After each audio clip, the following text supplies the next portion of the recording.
ഓം ശ്രീ ഗുരുഭ്യോ നമ. വിദേശത്തു നിന്നെത്തിയ അമ്മയുടെ ഒരു ഭക്തത തിരുസന്നിധിയിൽ സത്സംഗം നടത്തി. ഒടുവിൽ അവർ പറഞ്ഞ വാക്കുകൾ ഇങ്ങനെയായിരുന്നു: ഞാനൊരു വിത്ത് പോലെയാണ്. ഈ വിത്ത് അമ്മയുടെ മണ്ണിലേ മുളയ്ക്കൂ, വളരൂ. ലോകം നൽകുന്ന വളവും വെള്ളവും ഈ ചെടിയെ ഉണക്കിക്കളയും.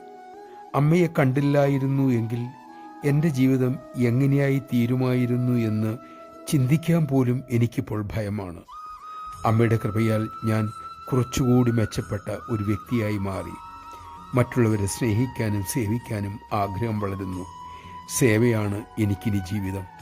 വരാമോകുന്ന എൻ്റെ നീണ്ട കാലയളവിൽ എനിക്കതിന് സാധിക്കട്ടെ എന്ന് മാത്രമാണ് അമ്മയോട് എനിക്കുള്ള പ്രാർത്ഥന. നമഃശിവായ. ഈ വരികളും പ്രാർത്ഥനകളും നമുക്കും ബാധകമല്ലേ? അത്തരമൊരു ജീവിതത്തിലൂടെ പോകുവാൻ നമുക്ക് അമ്മ ശക്തി തരട്ടെ.